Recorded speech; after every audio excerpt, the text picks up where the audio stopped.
মুহাদ্দিসদের মুহতারাম, দিগার দিনদার, ইমানদার, মুত্তাকিন, আজকে পবিত্র ইয়াউমুল ঈদুল আযহার দিনে দৌলতপুর জামে মসজিদের দৌলতপুর এলাকার আশেপাশের এলাকা সকল মুসলিমিনে কেরাম, মহান আল্লাহ জাল্লা শানুহু আমাদেরকে আজকে ঈদুল আযহার নামাজে জামাত পড়ার জন্য উপস্থিত হওয়ার তৌফিক এনায়েত করেছেন।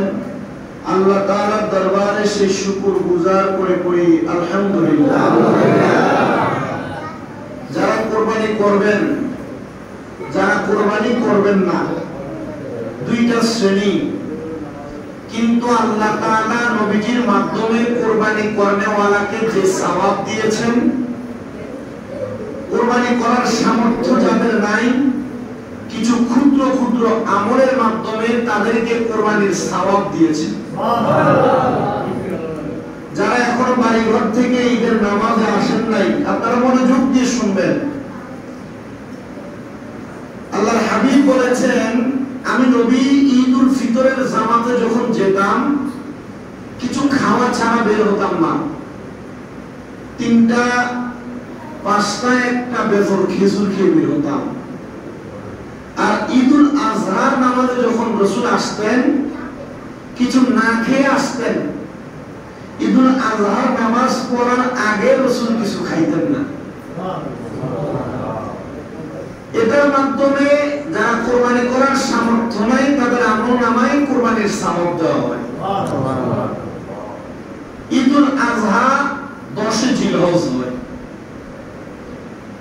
জিলহজ মাসের চাঁদ উদয় হওয়ার সময় থেকে 10 তারিখ কুরবানি করার আগ পর্যন্ত, ঈদের নামাজ পড়ার আগ পর্যন্ত যারা কুরবানি করবে তারা তাদের হাতের আঙ্গুলের নখ কাটবে না, চুল কাটবে না। কেন? এটার মাধ্যমে আল্লাহ তাআলা তাদেরকে অধিক পরিমাণ মুস্তাহাব ইবাদতের সওয়াব দান করেন। দ্বিতীয়ত, যারা কুরবানি করবে না তারাও এই আমল করবে। গোফ কাটবে না, নখ কাটবে না, চুল কাটবে না। সাহাবায়ে কেরাম প্রশ্ন করছিলেন, ইয়া রাসূলুল্লাহ, কেন? যদি যারা কুরবানি করবে না তারা এভাবে আমলটা করে, তাহলে তাদের আমলনামায়ও কুরবানিকারীর পরিমাণ সওয়াব দেওয়া হবে। এখন যারা কুরবানি করেন না তাদের ব্যাপারে এক ফতোয়া, এক মাসআলা। যারা কুরবানি করেন তাদের ব্যাপারে এক ফতোয়া, এক মাসআলা। যে কি? আপনারা যারা ঈদুল আযহার নামাজে আসছেন, রাস্তায় আছেন, আসতেছেন, বাড়ি ঘরে আছেন, আসবেন, আমরা নির্দিষ্ট টাইম 8টায় আমরা নামাজে দাঁড়িয়ে যাব। এজন্য কুরবানির কিছু জরুরি মাসআলা আলোচনা করে আমরা আমাদের বয়ানের রীতি টানবো। দীর্ঘ সময় বয়ানের সময় নাই, কারণ আমাদের আয়েশা সিদ্দিকা রাদিয়াল্লাহু তাআলা আনহা বলেন, কুরবানির ঈদের দিন, ঈদুল আযহার দিন যারা উম্মতে মুহাম্মদী তাদের জন্য কুরবানি করা ব্যতীত এর চাইতে বড় কোনো সওয়াবের আমল নাই। কুরবানি করাটাই তাদের জন্য বড় আমল। মারহাবা। যারা কুরবানি করবেন আপনাদের জন্য আল্লাহ তাআলা একটা মেসেজ দিবেন, যেটা কোরআনে সূরা হজ্জের 37 নম্বর আয়াতে আল্লাহ বলেন, বিসমিল্লাহির রহমানির রহিম, লা ইয়ানালাল্লাহা লুহুমুহা ওয়ালা দিমাউহা। আল্লাহ তাআলা বলেন কুরবানিকৃত পশুর গোশত বা রক্ত আল্লাহ তাআলার কাছে পৌঁছায় না। আপনি কুরবানি করবেন, রক্ত প্রবাহিত করবেন। আল্লাহর হাবিব হাদিস শরীফের ভিতরে এভাবে বলছেন যে রক্ত মাটিতে পড়ার আগে কুরবানিকারীর নিয়ত যদি সহি হয়, টাকা যদি হালাল হয়, রক্ত মাটিতে পড়ার আগে কুরবানি কবুল। যারা কোরবানি করবেন আপনাদের জন্য। তাহলে রক্ত তো আল্লাহর কাছে পোষায় না, পোষায়? গোশত আল্লাহর কাছে পোষায় না। যখন আপনি এটা আল্লাহর নামে কোরবানি দিয়ে দেন, তখন এই কোরবানির পশুটার সর্বস্ব মালিকানা কি আপনার না আল্লাহ? আলহামদুলিল্লাহ। যেহেতু আল্লাহর মালিকানায়, আল্লাহ তাআলা দেওয়া মালিকানার এই সম্পদ আপনি আল্লাহর ওয়াস্তেই বিলীন করবেন, বলেন আলহামদুলিল্লাহ। তা আমাদের সমাজে যে প্রচলিত নিয়ম তিনটা ভাগ করা হয়, একটা নিজে রাখা হয়, একটা আত্মীয় স্বজনকে দেওয়া হয়, একটা গরিব দুঃখীকে দেওয়া হয়। কখন থেকে জানেন? হযরত ইব্রাহিম আলাইহিস সালাতু ওয়াস সালাম উনি যখন স্বপ্ন দেখলেন যে ওনার প্রিয় বস্তু কুরবানি করার জন্য আল্লাহ বলছেন, ইব্রাহিম আলাইহিস সালাতু ওয়াস সালাম 100 বকরি কুরবানি করে দিয়েছেন। কয়শো বকরি? পরের দিন আবার স্বপ্ন দেখছেন, আল্লাহ বলেন ইব্রাহিম কুরবানি করেছো 100 বকরি, আলহামদুলিল্লাহ, আল্লাহ তাআলা শুকরিয়া আদায় করেছো, কিন্তু তুমি, আমি আল্লাহ তাআলার সন্তুষ্টি করার লক্ষ্যে আবার তোমার প্রিয় বস্তু কুরবানি করো। 100 উট কুরবানি করে দিয়েছে। সুবহানাল্লাহ। তৃতীয় দিন আবার স্বপ্ন দেখলেন, ইব্রাহিম খলিলুল্লাহ প্রথম স্বপ্নে বকরি কুরবানি করেছেন, দ্বিতীয় স্বপ্নে উট কুরবানি করেছেন, আপনি আপনার প্রিয় বস্তুটাকে আপনি কুরবানি করে দেন। ইব্রাহিম আলাইহিস সালাম বলেন, আমার চিন্তাধারায় এতটুক পেলাম আল্লাহ তাআলা আমার বয়সের শেষ বিভাগে আমাকে একটা সন্তান দান করছে, যার নাম হযরত ইসমাঈল আলাইহিস সালাতু ওয়াস সালাম। আমার কাছে এই সন্তানের চাইতে প্রিয় দুনিয়াতে কিছু নাই। ইব্রাহিম আলাইহিস সালাতু ওয়াস সালাম ওনার সন্তান ইসমাঈল আলাইহিস সালাতু ওয়াস সালামকে বলছেন, সন্তান, আল্লাহ তাআলা আমাকে বলেছেন আমার প্রিয় বস্তু কুরবানি করার জন্য। প্রিয় বস্তু কুরবানি করার জন্য। ইসমাঈল আলাইহিস সালাতু ওয়াস সালাম বলেন, আব্বা, অবশ্যই আল্লাহ তাআলার নির্দেশ আপনিও পালন করবেন, আমিও পালন করব। ইব্রাহিম আলাইহিস সালাতু ওয়াস সালাম ওনার সন্তানকে বলছে, আব্বা, এই পৃথিবীতে তুমি ইসমাঈলের মতো প্রিয় আমি ইব্রাহিমের কাছে আর কিছু নাই। ইসমাঈল আলাইহিস সালাতু ওয়াস সালাম বলেছেন, আব্বা, আপনি আমাকে ধৈর্যশীলদের অন্তর্ভুক্ত পাবেন। মানে আপনি যদি আমাকে কুরবানি করতে চান, আপনি আমাকে ধৈর্যশীলদের অন্তর্ভুক্ত পাবেন। এই কথা তো ইব্রাহিম আলাইহিস সালাম বাড়িতে বলেন নাই, কারণ ওনার যে স্ত্রী হযরত হাজেরা, আল্লাহ তাআলা হযরত হাজেরা যখন কোনো সন্তান হয় না, ইব্রাহিম আলাইহিস সালাম আরেকটা বিবাহ করেছিলেন, যার নাম হযরত সায়রা, যার নাম হযরত সায়রা। হযরত হাজেরার কাছে শুধু এতটুকু আহ্বান করেছেন, আমি আমার সন্তানকে নিয়ে মেহমানদারিতে যাব। ওই যে দাওয়াত বলে না, দাওয়াতে যাবে, মেহমানদারিতে যাব। এটা কি দুনিয়ার মেহমানদারি নাকি আল্লাহর মেহমানদারি? আল্লাহর মেহমানদারি। হযরত হাজেরা বলেছেন, যান, সন্তানকে নিয়ে যাব। ইব্রাহিম আলাইহিস সালাম তার পূর্ববর্তী দীর্ঘ 7 বছর হযরত হাজেরার সাথে সংসার জীবন চালান নাই। মাঝে মাঝে উটের পিঠে করে আসতেন। ওই যে দুইটা বিবাহ হযরত সায়রা বলে দিছিলেন, ইব্রাহিম আলাইহিস সালাম আপনি যে যাবেন হযরত হাজেরার সাথে দেখা করতে, শর্ত আছে, উটের পিঠে করে যাবেন, উটের পিঠ থেকে নামা যাবে না, উটের পিঠ থেকে নামা যাবে না। হযরত হাজেরা কাছে যখন হযরত হাজেরার কাছে যখন ইব্রাহিম আলাইহিস সালাম আসতেন, হযরত হাজেরা মা বোনদের শরীরে শক্তি আছে না? হযরত হাজেরাকে আল্লাহ তাআলা এমন জজবাওয়ালা পাওয়ার দিয়েছেন, হযরত হাজেরা কত পাথর তুলতে চাইলেন কিন্তু কোনো পাথর আলগি দিতে পারে না। একটা পাথর যেটা আমরা যে চুমা দিই না হাজরে আসওয়াদ, আল্লাহ তাআলা জান্নাত থেকে হযরত হাজেরার সম্মুখে পাথর ফেলে দিয়েছেন। হযরত হাজেরা এই পাথরকে তুলে তুলে নিয়ে ইব্রাহিম আলাইহিস সালামের পায়ের কাছে দিতেন। উনি উটের পিঠে বসা থাকতেন, পাতে হাজরে আসওয়াদ পাথর এভাবে দেওয়া থাকতো।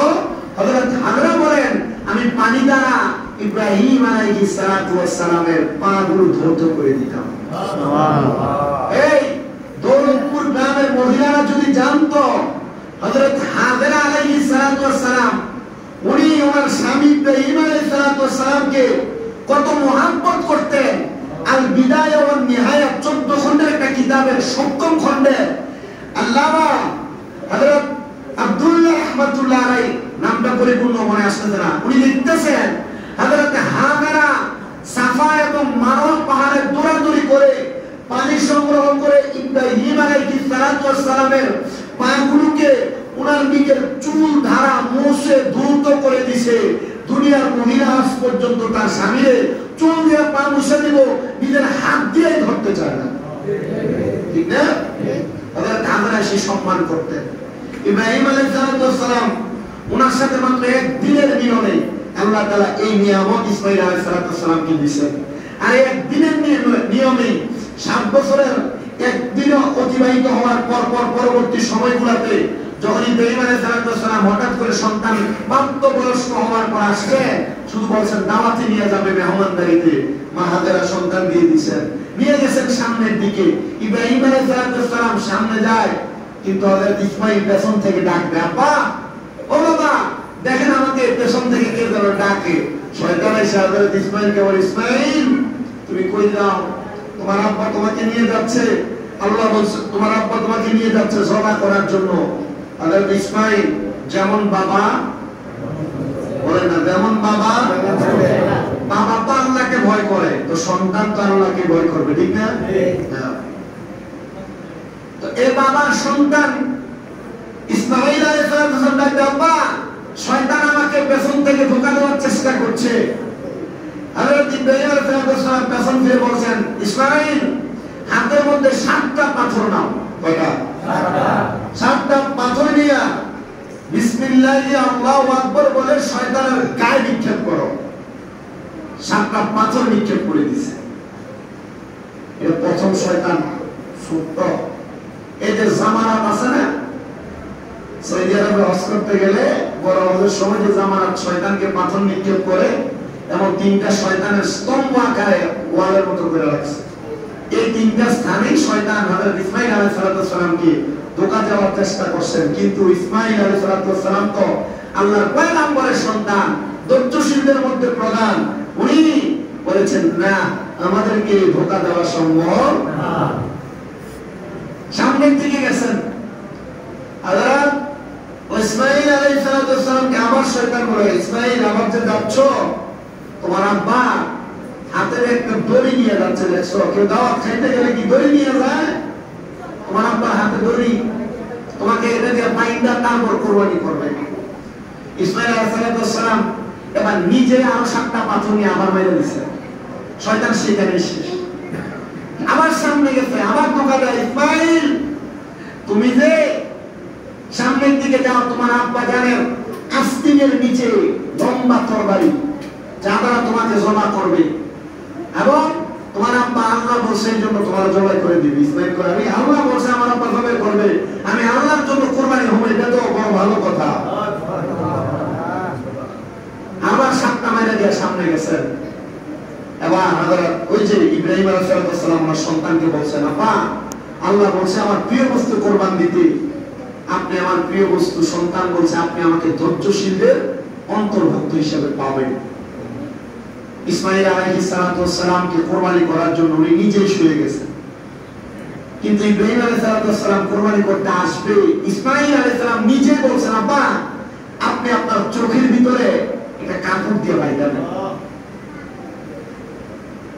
ইব্রাহিম আলাইহিস সালাম বলছেন, আব্বা কেন? বলে, আব্বা আপনি যখন আমার গলায় ছুরি চালাবেন আপনার মায়া লাগবে, এই জন্য আপনি আপনার চোখটা বাইদাবেন। উনি চোখ বাইদা ইসমাইল আলাইহিস সালামের গলা মুবারকে তরবারি চালাবেন, কিন্তু ইসমাইল আলাইহিস সালামের গলা কাটতেছে না।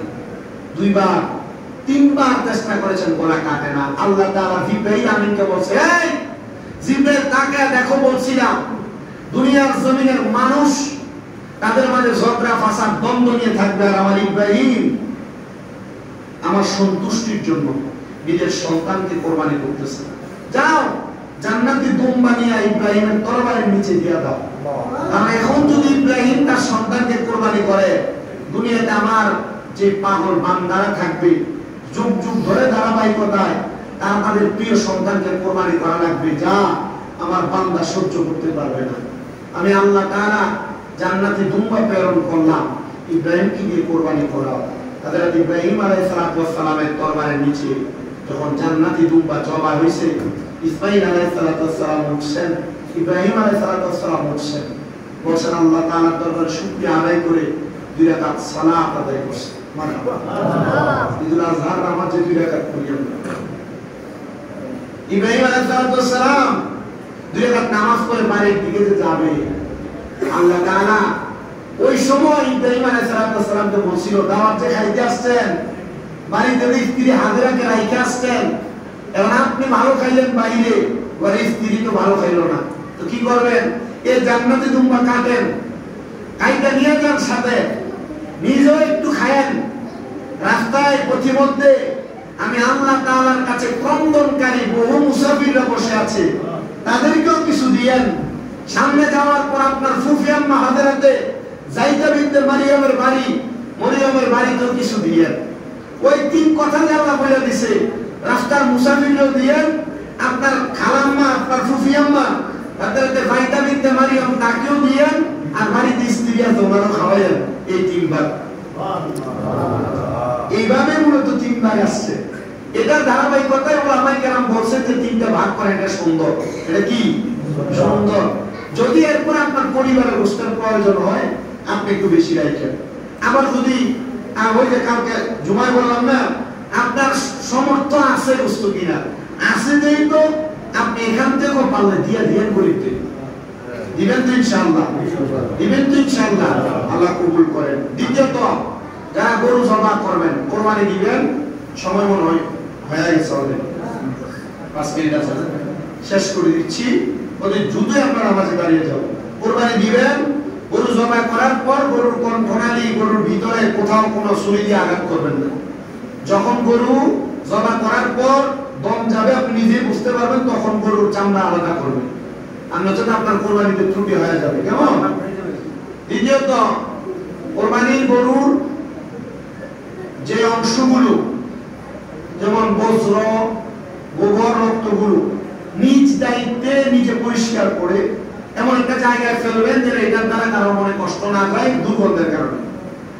3 নাম্বার, আপনাদের কোরবানি দিবেন, কোরবানি দেওয়ালারা এতটুকু মনে রাখবেন, আমার এই কোরবানি কার জন্য?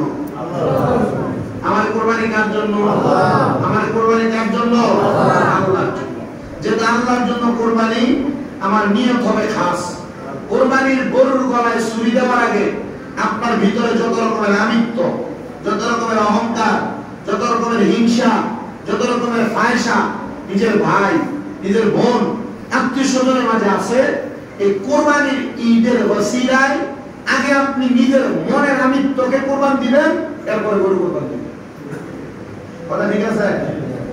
আপনি নিজে কোরবান দিতে সুন্দর গরু, আপনার ভাই আলাদা, আপনার ভাই আপনার এখানে আসতেছে না, আল্লাহর বাস্তবিক কোরবানির ওসিলায় এটা মিলেন, এটা কইলেন, এটা বড় কোরবানি।